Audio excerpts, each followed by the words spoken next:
So basically, we've told a lot of stories about Memphis and the different angles and blah, blah, blah. But even I'd like to see the unedited footage of this to see if Jerry told more of the story of how he got into the business and how his early days. But I thought we would do that since we haven't really talked about that. We always start with 74 when he, became the top singles guy. In the documentary, the way they said it was like, and then he beat Jackie Fargo, and the next thing he was the king.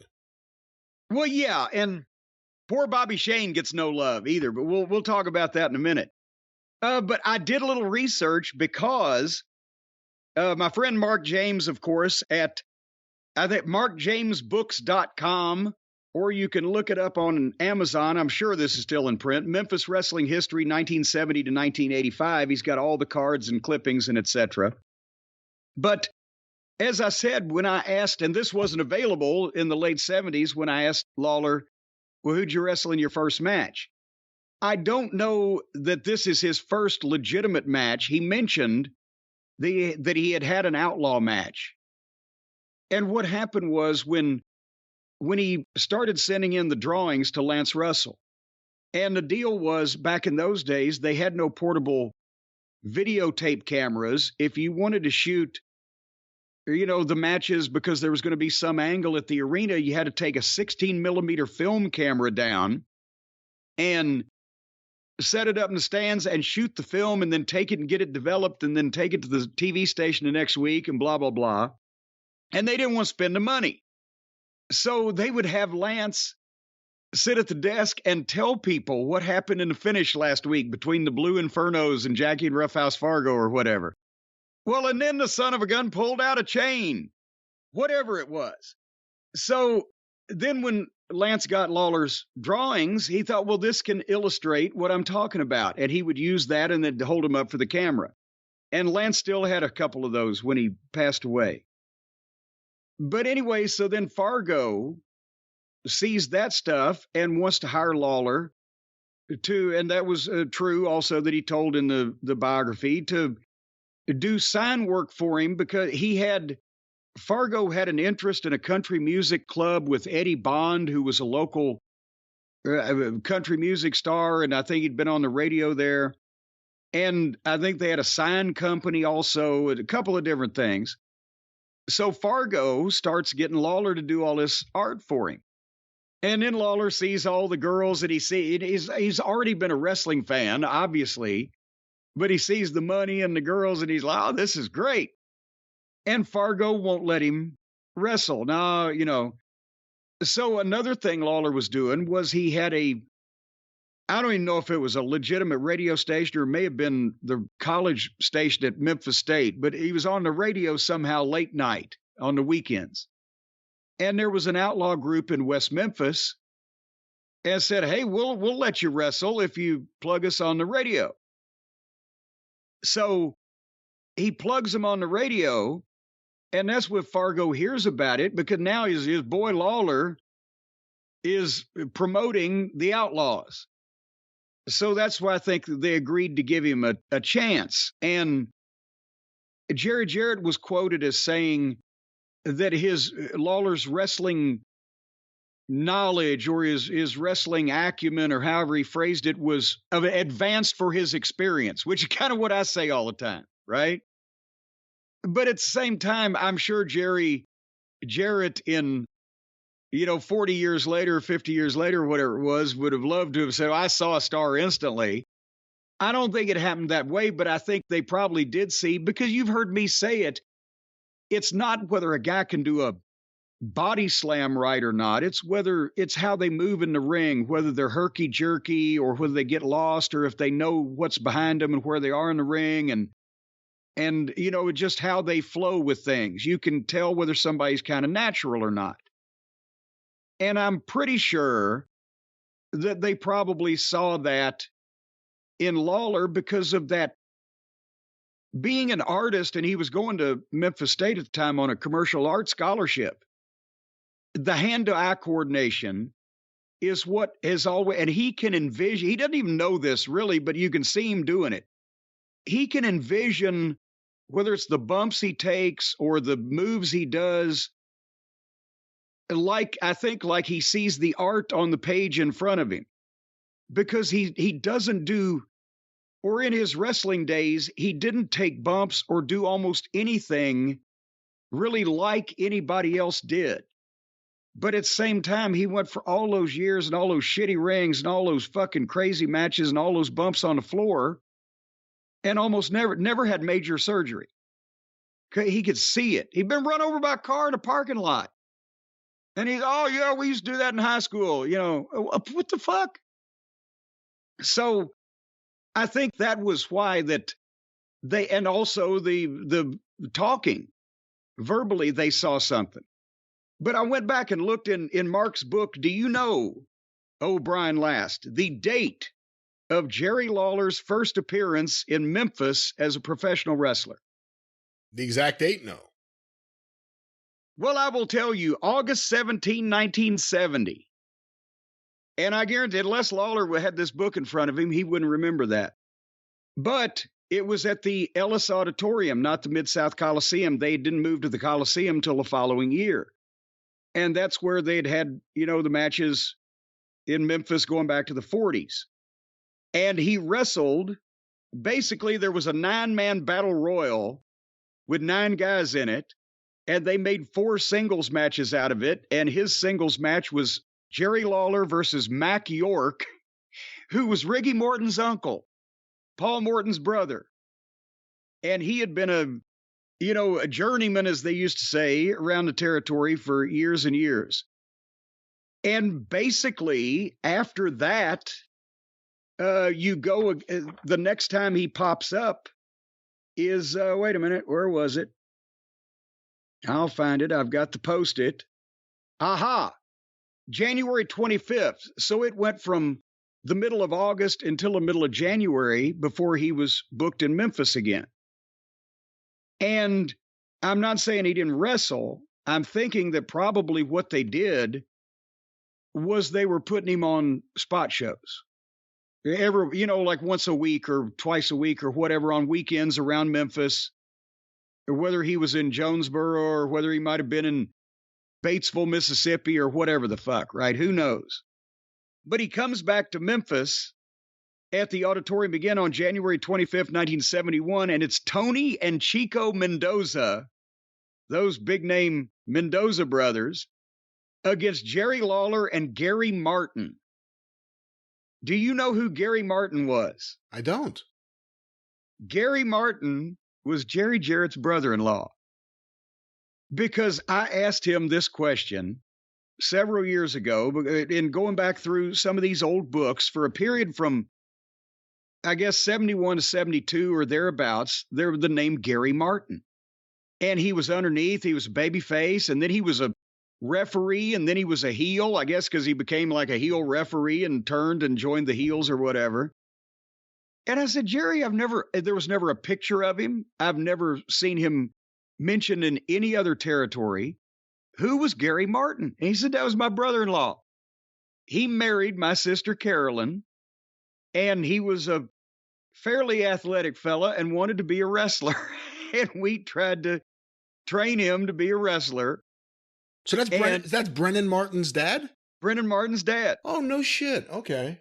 And apparently at some point, they reached a conclusion it might be better if he wasn't a wrestler or a referee or whatever fairly quickly. But during that period of time, they tried. But Gary Martin and Jerry Lawler against Tony and Chico Mendoza.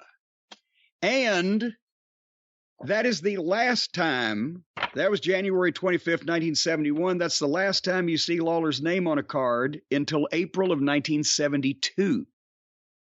So basically, they didn't see a child prodigy. They saw a local kid that probably had some, potential, but, it wasn't ready. So that's where Alabama came in.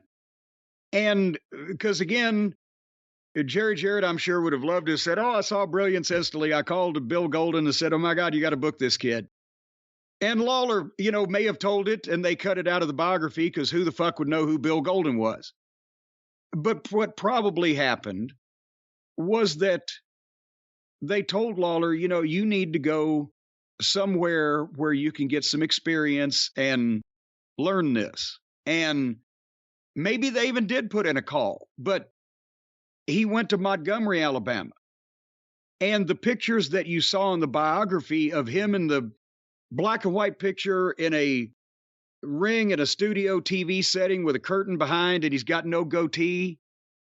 And the other one where he's against a curtain in black and white, but he's got no goatee, and he's got his rookie picture with the fucking goofy looking K&H jacket on. Those were actually taken by Gene Gordon. You remember the name Gene Gordon? Oh yeah, I have a major collection of his photos.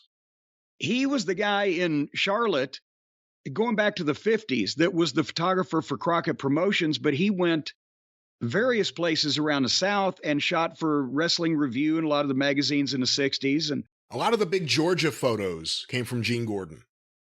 Yes, because all he had to do was bop down to Atlanta. And so he used the old-fashioned camera that you look down the top of. My God, he was just a small little old fella, Coke bottle glasses, but great guy.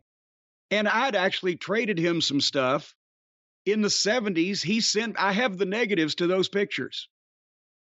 I not only have a bunch of pictures because he knew I was a fan of Lawler's, he sent me a bunch of 3x3 or 3.5 by 3.5 black and white prints from the early 70s of Lawler in that TV studio and doing interviews and everything, and sent me some of the negatives too. So that's awesome. If I'd have known A&E was going to fucking feature them, I'd have had those ready for sale. But anyway, at the time, and I know a lot of people are thinking, okay, Alabama, they're thinking continental wrestling like the 80s, Birmingham, the Boutwell Auditorium, they did the TV show with Gordon Soley, or the Alabama territory, the guys were headquartered in Mobile, Alabama and Pensacola, Florida. That came later. In the 60s and early 70s, there were basically 3 different territories in Alabama. Northern Alabama, with Huntsville and Florence and Birmingham and those towns, was part of the Goulis Welch office out of Nashville, and they ran them every week. And to the south, Dothan, Alabama, and Mobile and Pensacola was part of the Gulf Coast territory, which was operated by the Fields family, and they were cousins to the Welches and the Fullers. And then in Montgomery... And enemies of the McCoys. In Montgomery, the promoter was Bill Golden. And if anybody wants to look at a map or they're familiar, it's in the middle of the state. And they had a TV in Montgomery at the local TV studio. And they ran Montgomery Weekly, and they ran spot shows around there. There's no big towns around Montgomery, so this was a smaller time territory. And Bill Golden was obviously married into the Welch and Fuller family also. He was another cousin. So, I mean, the Welch-Fuller family owned wrestling from southern Indiana down to fucking Florida. But anyway, at that point, in Montgomery, that's where Dennis Condrey, his first main event programs as a single were in Montgomery for Bill Golden. And when Jimmy Golden broke in, obviously he worked first for his father. Guys who were working maybe middle of the card for Goulis and Welch would go down to Montgomery and they'd be main event guys. Or guys who had never been in the business before would be the preliminary guys in Montgomery because, that's where you start. And so Lawler spent time down there, and you'd be surprised I wish somebody would do a history of that territory, because all these fucking names that you would never dreamed would have started there popped up there, and then later on would be Tennessee legends. Anyway, and Burrhead Jones was big in Montgomery, Bobby Eaton's favorite wrestler. Burrhead Jones, the biggest dick in wrestling. I'm not talking about his personality. But anyway, so Lawler goes to Alabama, which is, he just probably drove down on weekends or whatever the fuck, because it's straight through Tupelo, Highway 78. And that's where you see he held his first title. He met Jim White and met Sam Bass and got to know them. And, he kind of got his shit together. And when they finally, Jerry Jarrett brought him back on purpose with partners with Jim White, it was because Jim White was kind of the veteran that had been teaching, Lawler, he could do the moves and he could talk, but why do you do this? And what's the key behind it? So Jim White was an old veteran, had never really been in major territories, but worked all over the South. And they got to be good friends, even though Lawler never took a drink in his life. And Jim White was the biggest, well, I won't say drunk, but he was drunk quite often, right? And so was Sam Bass, who ended up managing him. And that was the thing, the difference between, those guys, but they fit together. So when they come back to Memphis in 1972, it's Lawler and Jim White as a tag team, but their manager is not Sam Bass, it's Jimmy Kent. You remember Jimmy Kent, the manager of the Bounty Hunters, probably most famously. Yeah. Well, at the time, he was just a kid I think he was somewhere around from Chattanooga or thereabouts. And I don't know why they advertised him first as Lawler and White's valet, Jimmy Kent. And I don't know why that he was with them, but that version didn't work. They came in April 10th, and had a match with, it was Lawler and White against Jimmy Kent and Eddie Marlin.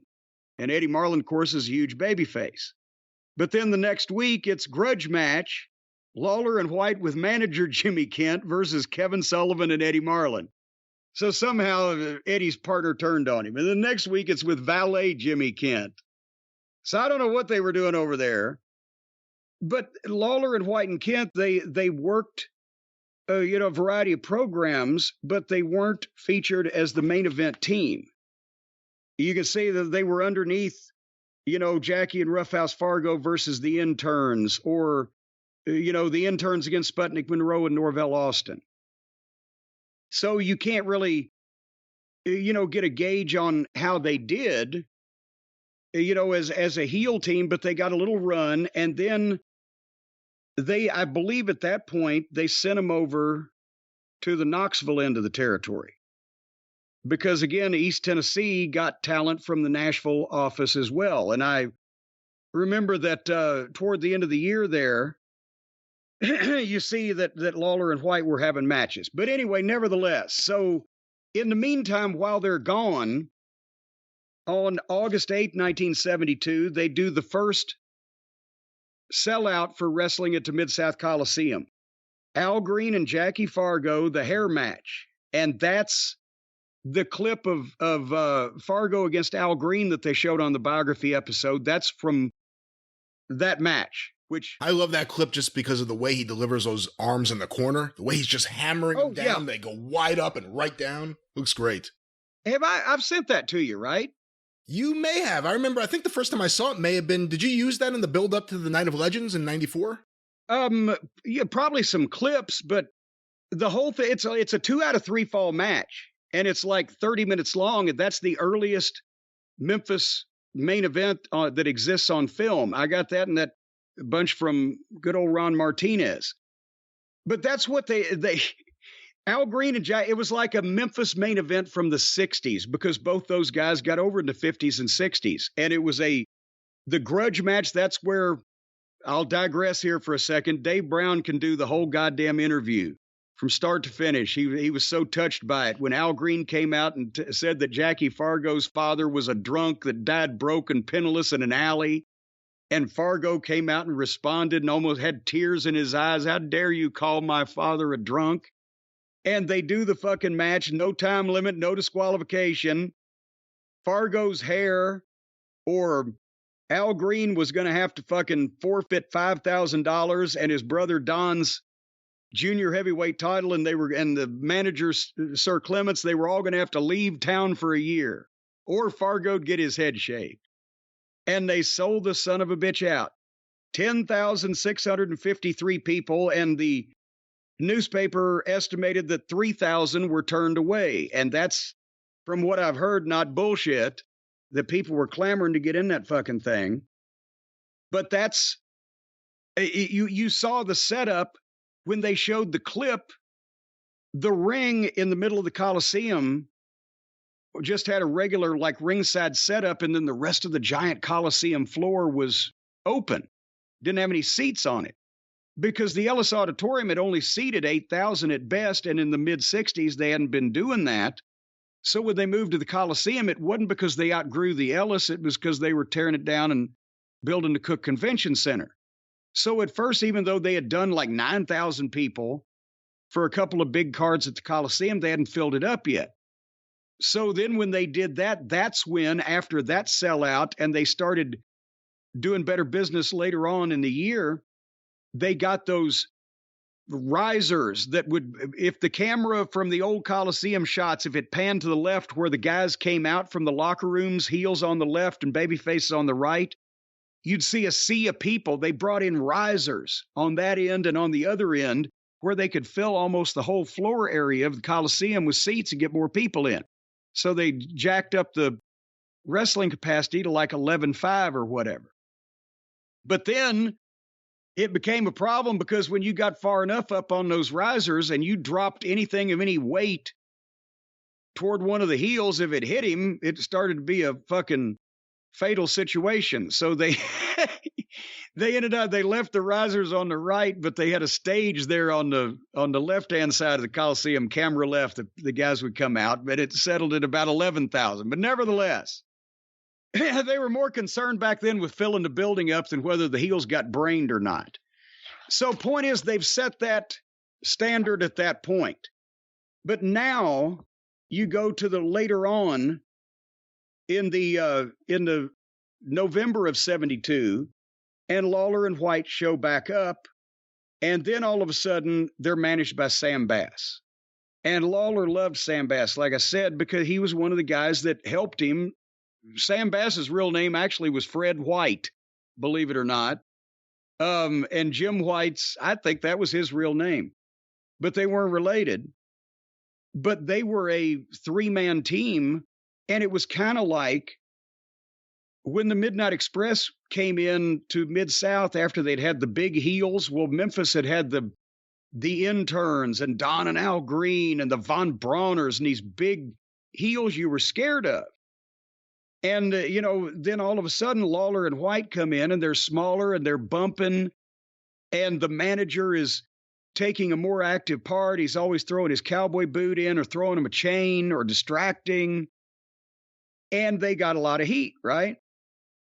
And then I also like the move of the manager having the same facial hair design as the other guy. No one else has ever done that. It's such an interesting look whenever you see those photos of him and Sam Bass, same beard. I think that's where Lawler got it, because the thing is, he was still so young. When he came back in November of 1972, he still wasn't 23. So he had grown the beard to look older because he had such a baby face, right? But down there in Alabama, they, like I said, they had the studio television. So he'd had practice on TV, studio interviews, and those small town TVs, they might have 3 10-minute matches and some promos because they only had 8 or 10 guys there. So you got time to do shit and work the small towns. Now they come back, and now you can tell that Jerry Jarrett wants to do something with them. And looking at the attendances from October, November 72 in Memphis, you're seeing 3,800, 5,000, 3,557, 4,069. That fucking sucks, right? For Memphis, that was the shits.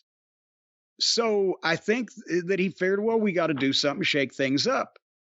All of a sudden, they're doing angles that you could, even just reading the newspaper ads and kind of knowing how Memphis wrestling works, you can tell that they're doing more angles and putting Lawler and White in more positions. And finally, by January, the main event is for the Southern Tag Team title, Jerry Jarrett and Jackie Fargo against Jerry Lawler and Jim White with Sam Bass. And there the attendance is 5,891, almost 6,000. Well then, and Fargo and Jarrett won. But then the next week, Fargo and Jarrett defend against the Kangaroos, and Lawler and White beat Bearcat Brown and Charlie Cook. And the next week, they put on the Super 31-man Battle Royal show with a bunch of people on the card, and they're up to 9,500 people. And Fargo and Jarrett won the 31-man Battle Royal over Jerry Lawler and Jim White. It was that old deal where the last two guys in each ring, would then do a tag team match, right? So now they're putting Lawler and White in again, still over with Fargo and Jarrett. And now you start seeing the houses coming up. And then Lawler and White win the Southern Tag title from Fargo and Jarrett. But now the houses are 9882, 10,033, 7689. And obviously, we've also found out with Scott Teal's research at the Athletic Commission, the Guy Coffey was the guy who called the results into the newspaper. And Guy Coffey had been the manager of the Ellis Auditorium for years and was close to all the wrestling personalities in Memphis. And then ended up, he started working for Jarrett and was at a lot of the spot shows. And Miss Coffey, Bonnie, sold the gimmicks. And Guy was the one who would go and check up at the Coliseum box office. And we found out to make the newspaper deadline, he'd call the results in, but before they checked up, he'd just eyeball it. So sometimes they're 200 off or 200 over, 500 over, 200 down, whatever, but these are estimates.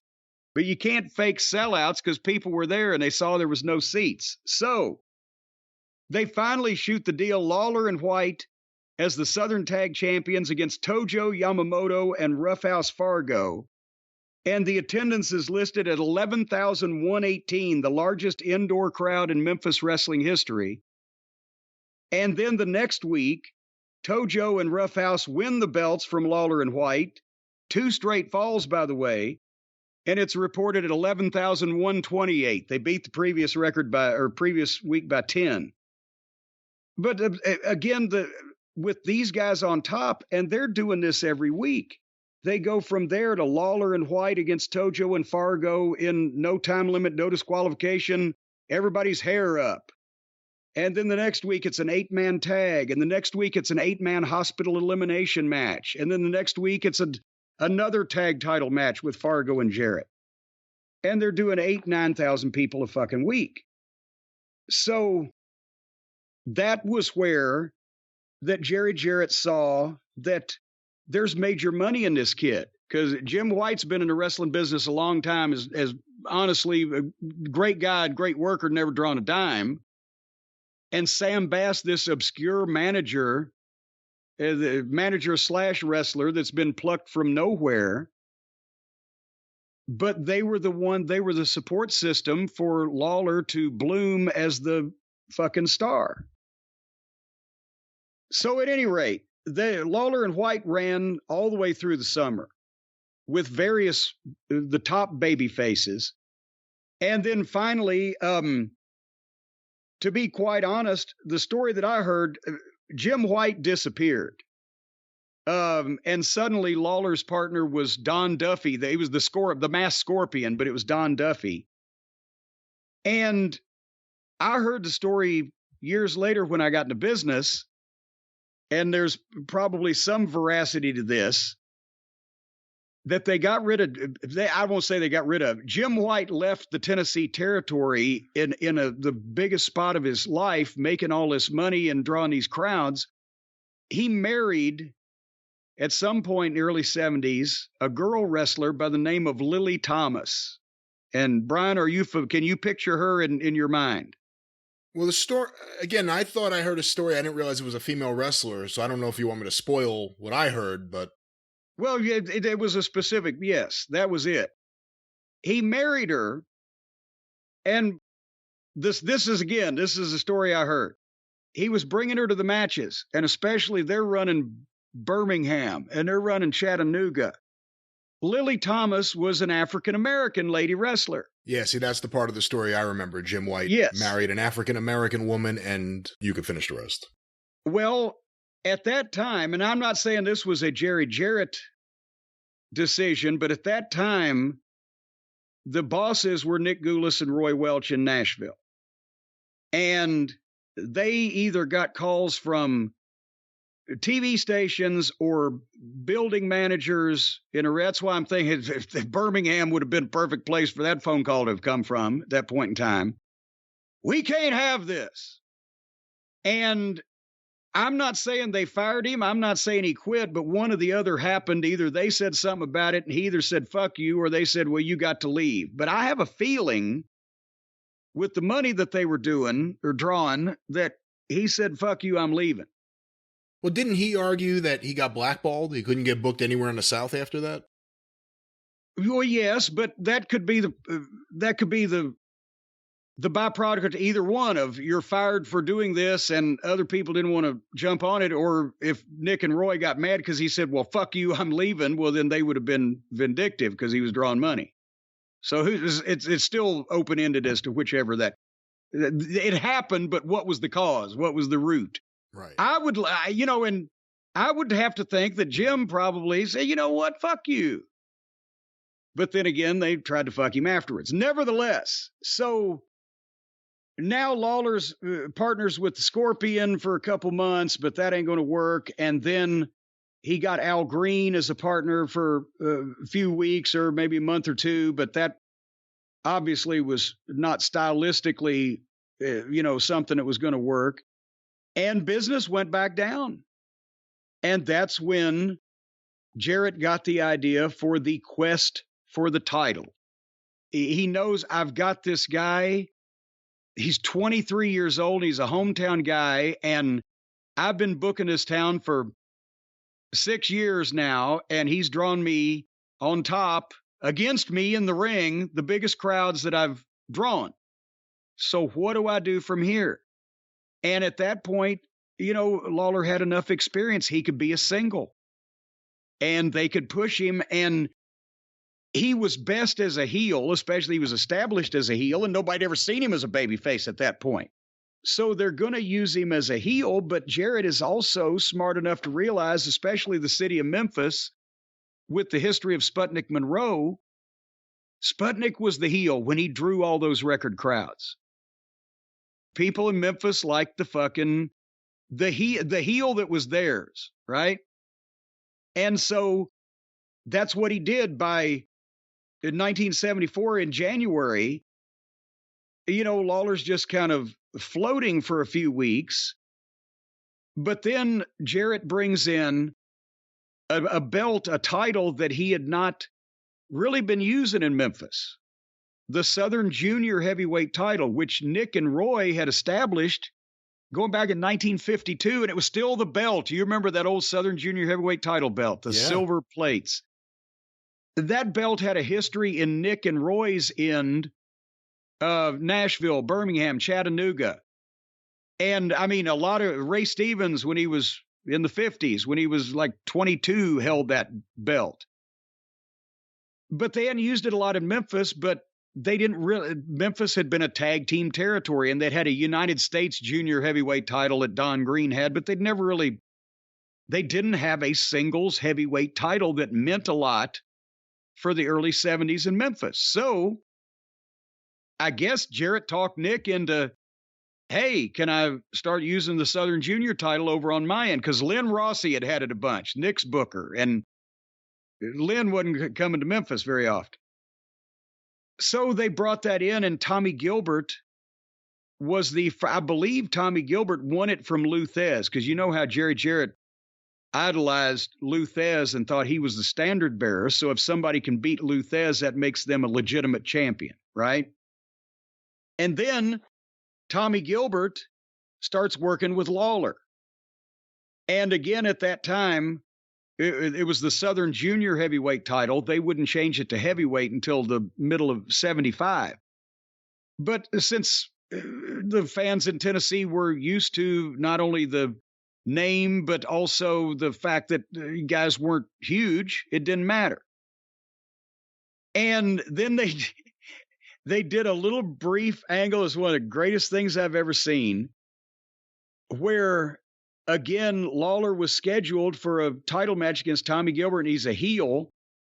But suddenly, the Infernos and their manager, J.C. Dykes, turned on or got involved with Lawler and got involved with Eddie Marlin, and Lawler helped him out. And they did the deal where Lawler switched babyface and started trying to get even with the Infernos, right?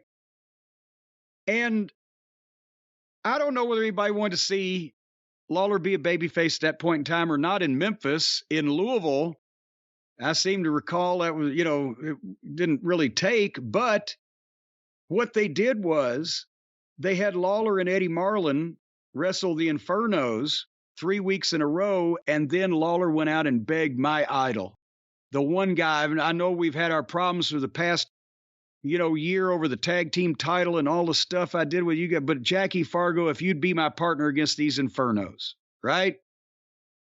And Fargo says, okay. And they have the match at the Coliseum, and Fargo starts, and he's kicking the shit out of the Infernos. And I remember plain as day seeing the film of this on, this is the first big angle that I saw film of that, really just Lawler's insane, right? I'm 12. Fucking Fargo gets in trouble against the Infernos, and they're kicking the shit out of him. And finally he gets over and he makes the tag to Jerry Lawler. And Brian, you've probably seen this happen in other places because Dusty used it and I've used it in Smoky Mountain Wrestling or whatever. But Lawler jumps in the ring and looks at those Infernos and turns around and starts beating the shit out of Jackie Fargo. And the Infernos and J.C. Dykes just sit up on the top turnbuckle and watch as Lawler just kills Jackie Fargo. And the people are going out of their fucking mind. He suckered him. He fooled us. Holy shit. And from then on, for the rest of that started the year where they sold 400,000 live event tickets for 50 shows. And it wasn't like they were headed to, the crowds for January 14th and January 21st, with actually Lawler not even on the cards, were 41-22 and 41-63. As soon as fucking Lawler turns on Fargo, Fargo with Roughhouse in the corner against Lawler with Sam Bass, 93-82. Ring enclosed in wire, Fargo versus Lawler, 10,894. What was that? Was that as simple as it was a chain link fence, or what was ring enclosed in wire? No! That was the Tennessee version of a cage match when they didn't have the fucking cage or the goddamn trailer or the money. They brought rolls of chicken wire that were nailed to a fucking 2x4, and they put the 2x4 on one ring post, and they unrolled the 18 feet of chicken wire, and they taped the fucking other end to the other ring post, and did that 4 times. Ring enclosed in wire. And that drew fucking 10,894 people or whatever. With no overhead. No overhead. And then the next week, that's actually, I believe, where Fargo got hurt, because Lawler injured Fargo, broke his ribs. So now the next week, he's not in the main event. That's the Infernos, the tag team title. Lawler's wrestling Roughhouse in the middle of the card. That only draws 9,000. And then you come to, hold on, I'm turning the page. Now we go back to Lawler and Tommy Gilbert, because we got to, settle this title thing. And Lawler retains over Tommy Gilbert, 9,626, 9,654.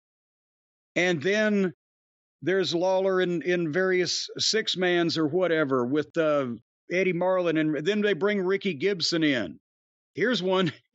Jerry Lawler, Luthez, and Sam Bass against Eddie Marlin, Ricky Gibson, and Tommy Gilbert. Wow. And that was 9,034 fans. Is that the first belt that you could think of that actually just dropped the junior and became a heavyweight belt? Yes. Same exact title, same champion. They just changed the advertising in the newspaper. Right. No one else did that. No one else just, Nelson Royal, the new world champion. Yeah. Okay, so here we get good because Memphis was a summertime territory, and I'm going to take us through the title match, and then we'll bid adieu. But Memphis was a summertime territory, and they always try to do the hottest shit in the summer because kids are out of school. Everybody wants to go out and do something, right? So by the end of May, Fargo has still been injured. And I remember the broken ribs thing. This old woman that used to bring him a bottle of whiskey every once in a while at the garden said, I bet he went to dry out. But so in the meantime, while Fargo's been gone, that's where Ricky Gibson came in. Ricky Gibson was Robert Gibson's older brother. He's a guy from Pensacola that had started wrestling in Alabama in the small circuits and had already, by that time, I think Ricky was like 25, 26 years old. He was one of the best in-ring baby faces in the business at that time. As I look back now and see how good he was and have had experience seeing other people, you know, the injuries and the big bumps he took and the car wreck and a whole bunch of shit. But he was NWA title contender level at this and so athletic. He's the guy you saw doing the missile drop kick off the top rope when nobody did those things. When he'd do the manager chase, manager'd run out of the ring, he'd fucking run, and instead of goddamn either vaulting over the ropes or diving through the ropes, he would run and step up on the top turnbuckle and jump flat-footed to the floor. It was like, God damn it. And then, of course, you know, his body betrayed him. But nevertheless, Ricky Gibson is now challenging Jerry Lawler for the Southern Junior Heavyweight title. And these are the first guys they're doing vertical suplexes. And I'm like, what the fuck? Because Lawler has been also, since Jerry Jarrett was booking Atlanta for Barnett, if you go and look at the Georgia records, in 73 and a lot of part of 74, Lawler was working in Georgia. And he has seen Bobby Shane work, and if there's one person that Lawler did steal some things from in terms of his in-ring work and facial expressions and way of selling, and it was Bobby Shane. And nobody knows because there's so little of Shane video left that nobody really recognizes it, but I can see things from pictures. But Lawler said in the biography that, well, when he beat Jackie Fargo, the fans said, hey, you're the king now. Well, actually, no, the king, Elvis Presley from Memphis, and Bobby Shane was doing a King of Wrestling thing with his valet wife, Miss Sherry, and had the crown. And Bobby Shane was going to Australia to work for Barnett and suggested and even gave Lawler his first crown and said, you ought to do this there where you're the king of wrestling in Memphis, where there's the king of rock and roll. And so he had the crown. So when he starts getting this push, because again, at this part, and I've got to track down exactly, and I have a lot of audio tapes that'll tell me, but I don't remember exactly when Lawler started calling himself the king, but they weren't putting it in the newspaper advertising, even in Memphis, for quite some time. So it's a gray area here, but somewhere around the Fargo program. Anyway, so Lawler and Ricky Gibson. Here's one. May 27, 1974, probably, goddamn, that would have been Memorial Day because they're on Monday nights. Lawler versus Ricky Gibson, no decision, double count out, crowd 91-44. And then they come back the next week. Southern Junior Heavyweight title, Lawler versus Ricky Gibson, Jackie Fargo, special referee. Fargo's back from his injury. The crowd is reported at 11,332, but the assistant Coliseum manager, Daryl May, said, I'd say at least 1,000 didn't get in. There were people packed in all the lobbies after the Coliseum was full. That was to see Fargo come back and be the special referee, right? So then the next week, no time limit, no disqualification, because Ricky Gibson won the title when Fargo was the referee. So now it's Ricky Gibson champion with Fargo in his corner against Lawler with Sam Bass. They did 11,629. They got those bleachers out, more chairs. Then the next week, June 17, main event, not even for the title, just grudge match. Jackie Fargo versus Jerry Lawler. No contest, 11,542.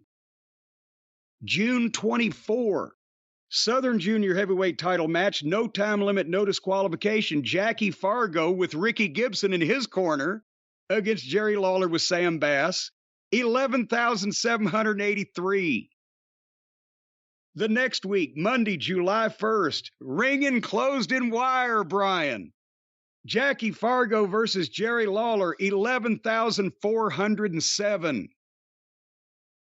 July the 8th, the main event, another Southern Junior Heavyweight title match. No disqualification because, see, they're bouncing it back and forth. Fargo will beat Lawler, then Lawler will beat Fargo, then Fargo will beat Lawler. So on July 8th, Fargo loses the title to Lawler, 10,535. Then July 15th, now that the deal with Fargo has pretty much peaked, that's where Jarrett pulls the trigger on. He's put in the last match, he's put the belt on the heel over the all-time top babyface in the territory. Jackie Fargo lost. He had to lose the last match because back in those days, the program either went on until the babyface won decisively, or the heel won and you split it off because you wanted the heel to go on further than you wanted the babyface. Nobody had ever got the last word on Jackie Fargo. So now that they've done that string of hot crowds and Fargo's proven he can beat Lawler, Lawler's proven he can beat Fargo, but Lawler gets the last word. He's the champion. Now he goes on to face everybody that Jerry Jarrett can get from the top 10 rankings in the NWA of Bill Apter's magazines. Because that's the top, there is no legitimate top 10 ranking in the NWA or in wrestling, right? But the fans read the magazines. So he's got the idea that for the first time, I think it may have been 3 or 4 years that the NWA champion had been to Memphis at that point. He's going to bring the NWA champion, Jack Brisco, to Memphis in September to challenge or to defend the title against Lawler. And he wants to make Lawler the top contender and make it a whole fight. They did a special. I remember where they put all the films together. I saw it on television. I couldn't record it, goddammit. All the films together of all these matches and Lawler's promos, and that went along with the music video of him in the boat, the Bad News, and all that other shit. The quest for the title. And now all of a sudden they hated fucking Lawler because he hurt Jackie Fargo and they were coming to see him get beat. But now every week he's wrestling guys that are mostly considered baby faces, but it's to determine whether or not this kid from Memphis is going to be the new world heavyweight champion. So July, and Jarrett couldn't get a lot of these names to do a job for Lawler because they'd never heard of him. He's fucking 24 years old. What the fuck? I've never heard of this fucking guy. He's only worked one territory and fucking Montgomery. So they wouldn't do a job for him, but they'd get there and they'd see the fucking place was sold out. And the one that really got Bobo Brazil knew what was going on, and he'd actually do a job for Lawler, and Jarrett ended up booking him all over the place for years after that. But anyway, July 15, 1974, Lawler versus the Sheik. No decision, no contest. It didn't matter. 11,700. July 22nd, Lawler versus Bobo Brazil. He was in the top 10. Lawler won, 10,600. The following week, Jerry Lawler versus Mr. Wrestling number 2. The crowd is not recorded. I remember seeing the film, and I believe they got Wrestling 2 disqualified. August 5th, Bobo comes back for his rematch, 10,750. August 12th, Lawler versus Dick the Bruiser, who definitely didn't do a job, but Lawler won by disqualification, 11,599. Hey, can you speak to that for a second? The idea Dick the Bruiser comes to Memphis, Tennessee. Obviously, he doesn't have to worry about the fans in Indianapolis seeing anything in Memphis, but he still won't do the job. Well, no, because at that point, Bruiser considered himself, it doesn't matter. I'm a star everywhere in the goddamn United States and around the world. So it wasn't just about he figured the home territory for him was the wrestling business.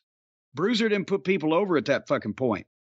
not in his territory or not. It was like the Sheik, except if it was a major deal for Sam Muchnick or one or two other people, Bruiser would get pinned. But otherwise, this was past the point where Bruiser was getting pinned. So, and at the same time, but here's the thing, Jerry Jarrett was even sending Bruiser a check every fucking week. Not to even work for him. Because remember, at Evansville and Louisville, they had the situation where Bruiser considered those towns still his, even though he hadn't run them in 5 years, when Jarrett opened them up. And Nick, to keep the peace, made Jarrett send Bruiser a check. That's why in Louisville at Evansville in the early 70s, occasionally Wilbur Snyder would show up on the card, or you'd see, somebody that was working for Bruiser.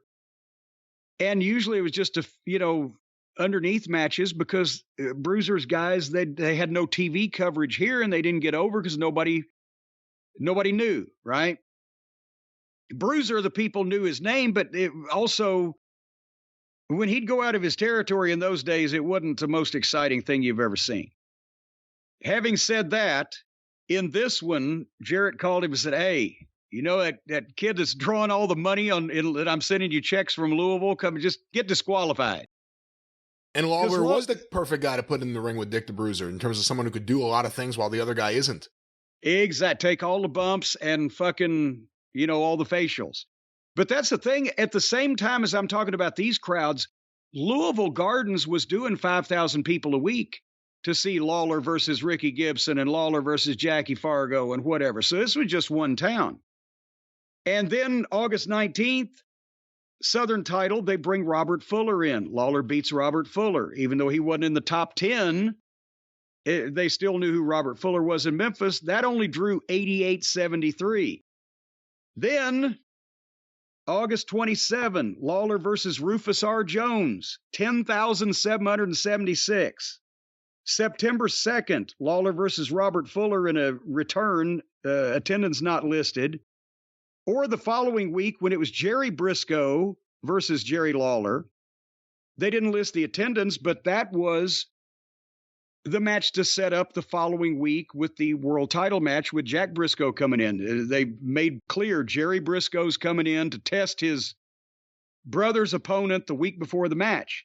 And so I assume, based on what they'd been doing, that those houses were somewhere around 8,000 to 10,000 also. And then, September 16, 1974, do you think that Jack Brisco versus Jerry Lawler for the world title sold out after all this build? It better have. Well, it didn't. You know why? No. Because another thing that Jerry Jarrett got from Eddie Graham was championship prices. And they raised the prices. Now, I don't know what the gate was because I wasn't in the business yet, and those things were not, reported at that point to the general public in Memphis. But the normal ticket prices in those days in Memphis was $4 ringside, $3.50 what they called the loge, reserved and loge, and $3 for general admission. So basically, a sellout in the mid-70s at regular prices was somewhere around $35,000, $36,000, right? Because there were a lot more $3 tickets than there were $4. Well, for this night, they bumped ringside from $4 to $7, the risers and the bleachers from $3.50 to $5.50, the loge from $3.50 to $4.50, and general admission still remained $3. But they got 10,125 people at those prices, which had to be, at that point, the record gate in Memphis. But there's been two different times that Jarrett has done the Eddie Graham championship prices in effect on his biggest cards, and he would outgross his normal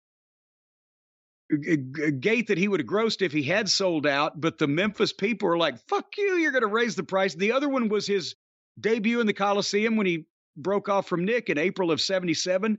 Golden Circle front row ringside was $25. Memphis had never seen a fucking wrestling ticket over $7 at that time. And so they did another 10,000 something, but it would keep the, cause a lot of times also, a lot of the fucking people would just come in and grab a $3 ticket and just go sit up in the bleachers, see the main event, and they wouldn't particularly care about the rest of the show. Anyway, Lawler and Brisco, September 16th, they did the finish that Brisco was doing in a variety of the Tennessee territories. I saw him do it with Ron Fuller in Knoxville on film. Lawler pulled out a chain, knocked Brisco out, put the chain under his arm to hide it from the referee. Cover 1, 2, 3. He gets the pinfall. It's on video. People see him beat the world champion.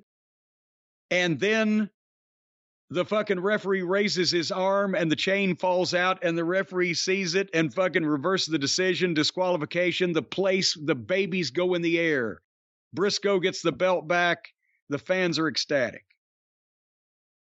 And then after that run of that summer, I mean, they still did good business up until the end of the year because, for one thing, on September 30th, that was Andre the Giant's first appearance in Memphis, which did I'm pretty sure it was a sellout. Anecdotally, it was not reported in the newspaper, but they were still doing 7,000, 5,000 into the wintertime after that hot run. And early in 75, when Ron Fuller came in and worked with Jack Brisco and Barnes and Dundee came in, that's when Lawler and Jarrett had a little tiff for a while, and he was gone. They still kept business strong, but that run in 1973 through 74 is what cemented Lawler as the top guy in Memphis. Everybody in wrestling at one point or another in the previous 20 years had been to Memphis, including the NWA World Champions, and nobody had ever drawn that kind of money. Did that run go to a young Jerry Lawler's head? And if you were in Jerry Jarrett's position at that point, would you have had the guts, or would you, I don't know if guts is the word, or would you have even had the decision-making ability to say, I'm going to send Jerry Lawler, my top star, to Florida? Well, that's the thing, is that, I wasn't smart then. I've just turned 13, and Lawler's they switched him babyface in November of 74. Because after that run, I guess, I was thinking, well, golly, now he's so popular. And maybe they were trying to capitalize on that or whatever. But within 2 months, November and December, he was they had a tournament for the Southern title here in Louisville, the first week of January 75. And Lawler did a job in the first round and was out. And that's the last time we saw him till like May. And what the fuck? I had no idea at the time what had happened. And then years later, Jarrett had told the story that Lawler came to him and said, well, Jerry, I just can't be, I can't go all the way to Knoxville, or I can't be going all the way to Johnson City, or I can't be making this small town or whatever. And the way Jerry Jarrett tells the story, and Lawler has admitted that portions of this may be true, is that Jarrett said, well, if you can't make the small ones, and you can't make the big ones either, because that's part of this, right? And he let him go to Florida and see if the grass was greener over the other septic tank. And it wasn't. And at the same time, they were doing good business in Memphis, but not like what they'd done with Lawler. So after some penance was served, he came back but that was the thing when there were no smart fans, and I wasn't a smart fan, when somebody would go away like that, you'd be like, well, golly. The magic, I guess, left him. Did Jarrett make the right decision in your eyes? Would you have done the same thing? Yes, and also, to be honest, he made the right decision because the people missed him because he went away. Because that streak was so hot that even though they switched him babyface and it was a new presentation, you can see by Jerry Lawler was beating the Mummy. That evil mummy that Sam Bass, his former manager, had brought in to get even. But it was like 5,600 people or 5,200 people watched Tojo and Jerry whip the Mummy and Sam Bass. it wasn't the same thing. And I guess at some point, you know, you have to let the engine rest. You can't just floor it all the time. What were you going to say? At what point do you think Jerry Jarrett realized that Jerry Lawler could be the future babyface star of the territory? How early do you think he knew that? Well, I mean, I'm sure because any wrestling promoter or booker from the territory days would have in mind, you know, this guy can, the hotter I get him as a heel, one of these days I'll turn him. When the time is right, as Abdullah the Butcher would say, when the time is right. And he'd turned him babyface for brief runs just to, in the first case, to make him a hotter heel, and in the second case, just because maybe he was giving him an attitude adjustment. Say, I'm fixing to send this guy out, so I'm going to get something out of it on the way out. But every time, it would be, he would come back as how he left, usually as a babyface, but then he would switch somewhat quickly back heel, because that was, he didn't really take as a babyface for a long period of time until they did the angle in 77 after Elvis died, with Lawler retiring to pursue the musical career, and then Jimmy Valiant coming in and establishing him, which is another way that Jerry Jarrett booked completely on the fly one of the top 3 or 4 single stars in the history of Memphis to get over from his first night in. But we'll tell that one later on. But yeah, so Lawler was gone for a while in the early part of 75, and two things. Ron Fuller kept Memphis going as a single heel, but Barnes and Dundee were really drawing the fucking money there, because they were like the Midnight Express coming into goddamn Mid-South. Nobody'd ever seen anything like that. And Lawler didn't come back having hard feelings about Ron Fuller. It was about Bill Dundee. Well, no, he didn't have any hard feelings at that point, because it hadn't got to that point yet. But like Barnes and Dundee against Tojo Yamamoto and Eddie Marlin in the main event, 10,249 people in March, and they'd just been in the territory for 2 months, whatever. So, but you know, that was the thing. And finally, that summer, the Mongolian Stomper as the Southern heavy, and they couldn't put the Southern Junior Heavyweight title on the Mongolian Stomper. That's another thing. So Stomper's a Southern champion. Jack Brisco and Ron Fuller did, I think, 2 sellouts in the first couple months of the year. And then Stomper starts drawing those fucking houses. And then they reunite. Well, at first, the Stomper, when he was drawing the houses, they brought Lawler back for a 2-week run. And that sold out. And then they reunited the Fargos, and they sold out another 3 or 4 times. There were like 7 or 8 sellouts within a 3-month period, and a couple of others at 10,000 or more over the summer of 75, too. It was a hot year. Louisville wasn't doing as well as Memphis was, because we weren't getting Lawler as much and all the top stuff that was going on in Memphis. Well, there you go. So that's just an hour and a half on the first 4 years of Jerry Lawler's career. So see what they could have done with the biography? Or as A&E called it, 30 seconds.